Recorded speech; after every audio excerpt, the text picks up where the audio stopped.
फरवरी में जनवरी जैसी ठंड पड़ना, क्या इसका कारण सनातन है? हाँ, इसका असली कारण सनातन ही है। दोस्तों नमस्कार, हमारा नाम योगेश शुक्ला है और आप इस समय निष्पक्ष संदेश देख रहे हैं। दोस्तों, जिस दौर में राजनीतिक चर्चाएं काफ़ी गर्म हो, उस दौर में हम सनातन की बात कर रहे हैं तो आपको थोड़ा कम अच्छा लग रहा होगा। इस समय तो आप लोग देख रहे हैं कि राजनीति में वार प्रतिवार का दौर चल रहा है, क्योंकि लोकसभा चुनाव होते हैं। प्रधानमंत्री मोदी जी की तरफ से और राहुल गांधी जी की तरफ से एक दूसरे पे वार प्रतिवार चल रहे हैं, लेकिन बीच में हम सनातन की बात करने लगे। हमने सोचा कि आप लोगों को ये सारी चर्चाएं बहुत आपको देखने को सोशल मीडिया के माध्यम से या टीवी चैनलों के माध्यम से बहुत आपको मिल रहा है, लेकिन जो आपके जीवन से जुड़ी वास्तविक जानकारियां होती हैं उनके बारे में आपको अच्छे से समझना जरूरी है, क्योंकि इस समय तो सनातन का भी दौर चल रहा है। क्योंकि सनातन को लेकर खूब चर्चाएं हो रही, सनातन को लेकर के भी वार प्रतिवार होते हैं। कोई सनातन को डेंगू मलेरिया कहता है, कोई HIV कहता है, कोई सनातन के नाम पे चुनाव लड़ना चाहता है, सनातन के नाम पे राजनीति करना चाहता है। तो दोस्तों, जो मैंने ऊपर थंबनेल पे लिखा है कि फरवरी में जनवरी जैसी ठंड पड़ने का कारण क्या सनातन है, तो आपको बता दूं इसका असली कारण सनातन ही है। लेकिन उसके पहले आपको सनातन के बारे में थोड़ा जानना समझना जरूरी है। जब तक आप सनातन को नहीं समझेंगे तब तक जो मैंने ऊपर थंबनेल में लिखा है उसके बारे में आप नहीं समझ पाएंगे। तो सनातन का अर्थ होता है शाश्वत, जो सदा बना रहने वाला, जिसके न आदि का पता हो न अंत का पता हो, उसे सनातन कहते हैं। आदि का मतलब न जिसकी शुरुआत का पता हो न जिसकी समाप्ति यानी अंत का पता हो, वही सनातन है। तो जो मैंने कहा कि फरवरी में जनवरी जैसी ठंड पड़ना क्या सनातन है, तो सनातन पे पूरी प्रकृति, जो पूरा ब्रह्मांड है, इसको आप सनातन समझ सकते हैं, सनातन कह सकते हैं। अब प्रकृति भी सनातन धर्मों के अनुसार, जो सनातन धर्म तो बाद में आया, हिंदू धर्म के जब इस दुनिया में तमाम धर्म बन गए तो उसके बाद हमारी संस्कृति को भी एक नाम देने के लिए हिंदू धर्म कहा जाने लगा, जिसे सनातन धर्म भी लोग कहते हैं। देखिए, एक सनातन संस्कृति है, सनातन सभ्यता है, जिसके संबंध में आपको बता दें सुप्रीम कोर्ट की फुल बेंच ने भी 1995 में एक फैसला डिसीजन सुनाया था कि हिंदू धर्म सनातन धर्म ये धर्म नहीं है, लिविंग ऑफ वे, इन्हें जीने की एक पद्धति, जीने की एक कला सिखाती है। तो जब से सृष्टि की उत्पत्ति हुई तब से सनातन है। इसलिए मैंने कहा कि सनातन मतलब सनातन ही प्रकृति है, अब प्रकृति से जुड़ा हुआ सनातन है। तो जो हिंदू धर्म के रीति रिवाज है, फिर मैं हिंदू शब्द कहता हूं, हिंदू बाद में आया, इसको आप सनातन ही समझना। तो हिंदू धर्म के जो रीति रिवाज हैं उनसे जुड़कर ही प्रकृति चलती है।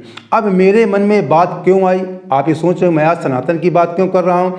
क्योंकि इस समय माघ का महीना चल रहा है। हम लोग प्रतिवर्ष माघ में कभी कभी कोई कार्य हो छूट जाए, अलग कोई अनिवार्य कार्य हो, लेकिन प्रतिवर्ष माघ के महीने में सुबह हम लोगों को 5 साढ़े 5 बजे उठना है, स्नान करना है। ऐसा सनातन संस्कृति में हम देखते और सुनते चले आ रहे हैं अपने पूर्वजों से। वही कार्य हम भी करते हैं कि सनातन में प्रातः काल सूर्योदय के पहले स्नान करना काफ़ी फलदायी होता है और इसका अच्छा पुण्य प्राप्त होता है। आप लोग सोच रहे होंगे कि आज हम सनातन के बारे में इतनी गंभीरता से चर्चा क्यों कर रहे हैं, तो आपको बता दें इस समय हिंदू रीति रिवाज के अनुसार माघ का महीना चल रहा है और माघ का महीना एक पवित्र महीना कहा जाता है, जिसके बारे में आप जानते भी होंगे कि इलाहाबाद संगम तट पे कुंभ मेला चलता है प्रतिवर्ष, जहाँ पे तमाम लोग जाते हैं और 1 महीने का कल्पवास करते हैं। मतलब वहाँ पर रह करके सुबह स्नान दान करना, पूजा पाठ करना, 1 महीने त्याग तपस्या वहाँ पे रह के लोग करते हैं। और 6 साल में अर्धकुंभी, जिसे अब बीजेपी सरकार कुंभ कहने लगी है, और अगले साल वहाँ भी जो 12 वर्ष बाद होता है जिसे महाकुंभ कुंभ कहा जाता है, तो अगले वर्ष होगा। तो ये प्रतिवर्ष माघ मेले में होता है।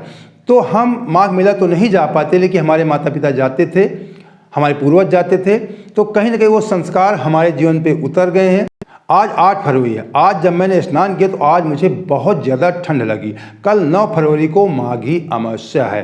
तो जो मैंने कहा कि फरवरी में जनवरी जैसी ठंड पड़ना क्या इसका कारण सनातन है, तो इसका कारण सनातन ही है। मैंने अपने जीवन पे प्रयोग किया है, अनुभव किया है प्रतिवर्ष। अगर आपने अभी तक प्रयोग नहीं किया तो आप भी प्रयोग करके देख लेना। आप देखना कि जब भी हिंदू धर्म के जो पूजा पाठ के दिन और त्यौहार बनाए गए हैं, रीति रिवाज बनाए गए, उसी के अनुसार प्रकृति चलती है। तो मैंने बताया कि 1 महीने कुंभ मेले में वहाँ माघ मेला होता है, तो ठंड उसी के अनुसार पड़ती, क्योंकि कल्पवासी अगर वहाँ पे ठंड नहीं पड़ेगी तो कल्पवासियों इतनी गर्म हो जाएगी, रेत में रहना पड़ता है टेंट लगा करके, तो व्याकुलता छा जाएगी। इसलिए ठंड माघ महीने के अनुसार ठंड बढ़ती जाती है। इस बार माघ महीना थोड़ा देरी में था। जो माघी अमावस्या मैं बता दूं 9 फरवरी को हो रही है। ये माघी अमावस्या अक्सर 20 जनवरी या 20-25 के आसपास माघी अमावस्या हो जाती है। कभी 19 जनवरी, कभी 22 जनवरी, कभी 24 जनवरी, मतलब 20-25 के आसपास माघी अमावस्या हो जाती है। लेकिन इस बार माघी अमावस्या 9 फरवरी को पड़ रही है। इस बार माघी अमावस्या 9 फरवरी को पड़ रही है। इसीलिए आप लोग देख रहे हैं कि ठंड भी काफ़ी आगे बढ़ चुकी है। मतलब 8-9 फरवरी को इतनी ठंड नहीं होती जो 24-25 जनवरी के आसपास हुआ करती थी। और आप एक और बात देख लेना, इसी प्रकार आप देखेंगे कि आपके जो अंग्रेजी महीने बने हैं इसके अनुसार कभी बारिश नहीं होती, न ठंड पड़ती है।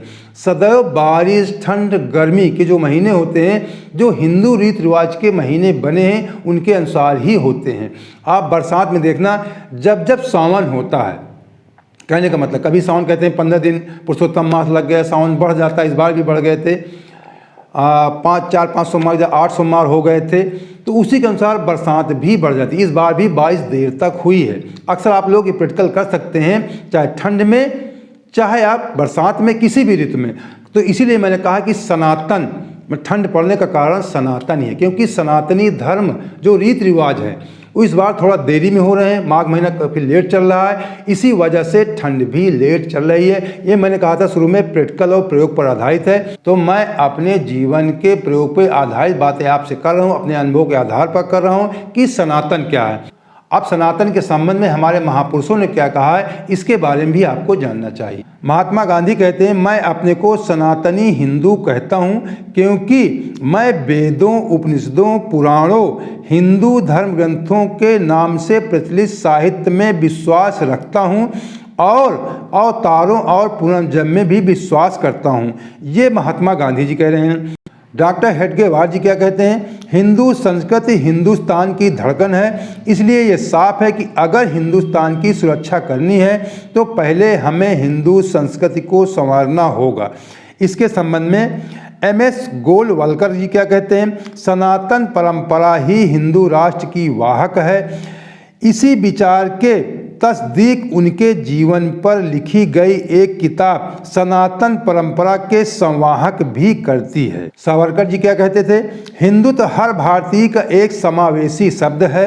सनातन सभ्यता ही हिंदुओं की सभ्यता और संस्कृति है। विवेकानंद जी क्या कहते थे, मुझे गर्व है कि मैं उस धर्म से हूँ जिसने दुनिया को सहिष्णुता और सार्वभौमिक स्वीकृति का पाठ पढ़ाया। हम सिर्फ सार्वभौमिक सहिष्णुता पर ही विश्वास नहीं करते बल्कि हम सभी धर्मों को सच के रूप में स्वीकार करते हैं।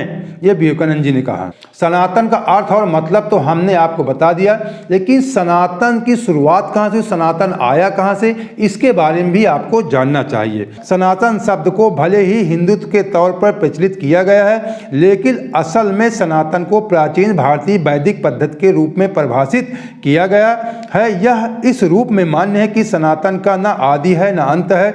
इस शब्द के सबसे प्राचीन प्रयोग शंकराचार्य परंपरा के साथ मिलते हैं। इसमें भी केरल के कालड़ी नाम गांव से जब शंकर का जन्म हुआ और उन्हें ही बाद में आदि शंकराचार्य के तौर पर जाना गया।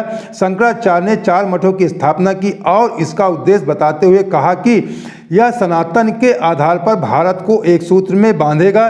बाद में इसी आधार पर सनातन शब्द की अवधारणा सामने आई। तो दोस्तों आपको बता दें, सनातन शब्द की अवधारणा आदि गुरु शंकराचार्य के बाद ही ज़्यादा चलन में आई, जब उन्होंने 4 मठों की स्थापना किया।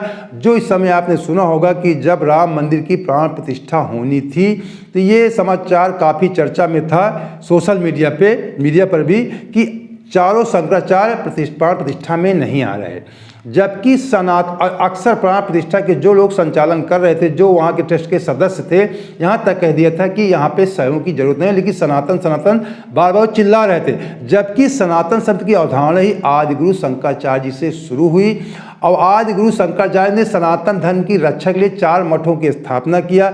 ज्योति मठ और साधापीठ, ज्योति मठ जो उत्तराखंड में है और साधापीठ जो गुजरात में है, और श्रृंगेरी मठ जो वहाँ पे रामेश्वरम में है, और पुरी के जो शंकराचार्य जी हैं उड़ीसा में हैं। तो ये 4 मठों की स्थापना आदिगुरु शंकराचार्य जी ने किया था सनातन धर्म की रक्षा के लिए। और कहीं न कहीं राम मंदिर के प्राण प्रतिष्ठा में उनकी अनदेखी की गई, उनको मनाने का प्रयास नहीं किया गया कि आप आए या ना आए, लेकिन प्राण प्रतिष्ठा तो होकर ही रहेगी। और ऐसा हुआ भी, चारों शंकराचार्य वहाँ पे नहीं पहुँचे थे। ये कहीं ना कहीं जो लोग प्राण प्रतिष्ठा का संचालन कर रहे थे, जो ट्रस्टी लोग थे, कहीं ना कहीं उनके अहम को दर्शाता है कि उन्होंने शंकराचार्यों को मनाने का प्रयास नहीं किया, जबकि वो लोग सनातन शब्द का इस्तेमाल करते हैं। और सनातन शब्द की अवधारणा, सनातन ही शंकराचार्य हैं, शंकर हैं, भगवान शिव हैं, सनातन ही। और उनकी कहीं ना कहीं अनदेखी की गई है, जो हमारे सनातन के लिए ठीक नहीं है। चलिए अब ये भी बात कर लेते हैं, जब सनातन को शिकागो तक ले गए विवेकानंद, आधुनिक रूप में सनातन की व्याख्या स्वामी विवेकानंद के समय पर दिए गए विचारों से निकाली जाती है। शिकागो की धर्म संसद में उन्होंने भारत का प्रतिनिधित्व किया था और सनातनी परंपरा को सामने रखा था। उन्होंने अपने भाषण में कहा था कि मुझे गर्व है कि मैं उस धर्म से हूँ जिसने दुनिया को संहिता और सार्वभौमिक स्वीकृति का पाठ पढ़ाया। हम सिर्फ सार्वभौमिक संहिता पर ही विश्वास नहीं करते, बल्कि हम सभी धर्मों को सच के रूप में स्वीकारते हैं। मैं उस देश से हूँ जिसने सभी धर्मों और सभी देशों के सताए गए लोगों को अपने यहाँ शरण दी है। ये विवेकानंद जी ने कहा था शिकागो में धर्म सम्मेलन में। सनातन को लेकर के पुरी के शंकराचार्य निश्चलानंद सरस्वती जी ने क्या कहा, ये भी आपको जानना चाहिए, क्योंकि जब अभी राम मंदिर के प्राण प्रतिष्ठा हुई थी तो उस समय निश्चलानंद जी काफ़ी चर्चाओं में थे, क्योंकि इन्होंने कह दिया था कि मोदी वहाँ प्राण प्रतिष्ठा करेंगे और क्या मैं वहाँ बैठ के ताली बजाऊंगा। उनके कहने का तात्पर्य था कि हम अपनी गरिमा को बरकरार रखेंगे और हमसे ऊपर कोई नहीं होता, हम नहीं जाएंगे, ऐसा उन्होंने स्टेटमेंट दिया था। तो जान लेते हैं वो क्या कहते हैं। जगत गुरु पुरी पीठाधीश्वर शंकराचार्य स्वामी निश्चलानंद सरस्वती ने भी सनातन की व्याख्या करते हुए कहा है कि सनातन सिद्धांत दार्शनिक, वैज्ञानिक, व्यवहारिक और धरातल स्तर पर सर्वश्रेष्ठ है। इसमें सभी से सामंजस्य साधने की क्षमता है जो अन्यत्र कहीं नहीं है। यही जीवन की सार्थकता का सिद्धांत है। जो अटल है वही सनातन है, जो अटल है, शाश्वत है, मैंने कहा वही सनातन है। तो सनातन की तुलना जो लोग करते हैं तमाम किसी अन्य धर्मों से, वो गलत है। सनातन की तुलना आप किसी धर्म से नहीं कर सकते, इसलिए नहीं कर सकते कि दुनिया के सारे धर्म, बहुत सारे विद्वान हमारे कहते हैं, महापुरुष कहते हैं कि दुनिया के सारे धर्म सनातन से ही निकले हैं। सनातन को आप जड़ कह सकते हैं, दुनिया के सारे धर्मों को आप सनातन की शाखाएं कह सकते हैं।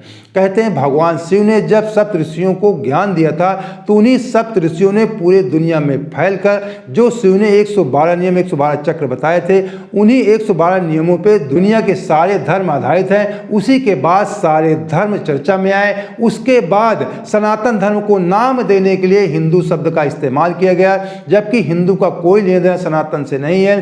कुछ तुर्की और ईरानी भारत आए थे जिन्होंने सिंधु घाटी पर जब कदम रखे थे तो वो लोग सिंधु नहीं कह पाते थे, क्योंकि उनकी भाषा में कहते हैं सा शब्द नहीं था।